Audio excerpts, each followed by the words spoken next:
पहा, एका विद्यार्थ्याला 150 गुण मिळाले तरी तो 25 गुणांनी नापास झाला. जर पास होण्याकरिता शेकडा 35% गुण लागत असल्यास परीक्षा किती गुणाची होती?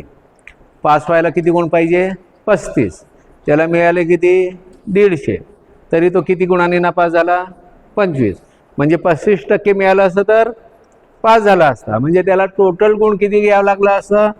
35% होण्यासाठी हे मिळालेले 150 आणि नापास किती गुणांनी झाला? 25. म्हणजे टोटल त्याला किती गुण पाहिजे होते? 175 गुण मिळाले असते तर तो पास झाला असता. पास व्हायचे टक्के किती आहे?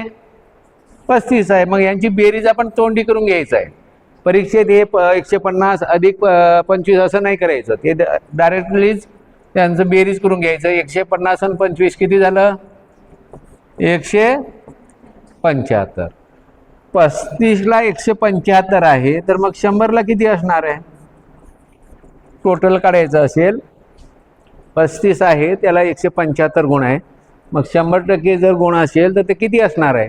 तर परीक्षा किती गुणाची होती? म्हणजे 100% गुण म्हणजे किती हेच काढायचं आपल्याला. समोरासमोर जे गुण आहेत त्यांचा गुणाकार करा. 100 गुणिले 175 भागिलेला x समोर आहे 35. 5 न भाग जाईल. 5 7 35, 5 3 15, किती राहिले? 2. 5 5 25, परत 7 1 7, 7 5 35. मग 100 गुणिले 5 केलं आपण तर होईल 500. तर परीक्षा किती गुणाची होती? 500 गुणाची. या पद्धतीनं काढायचं आहे. 150 गुण मिळालेला आहे, 25 गुणांनी नापास झालं. पास होण्यासाठी किती टक्के पाहिजे? 35%.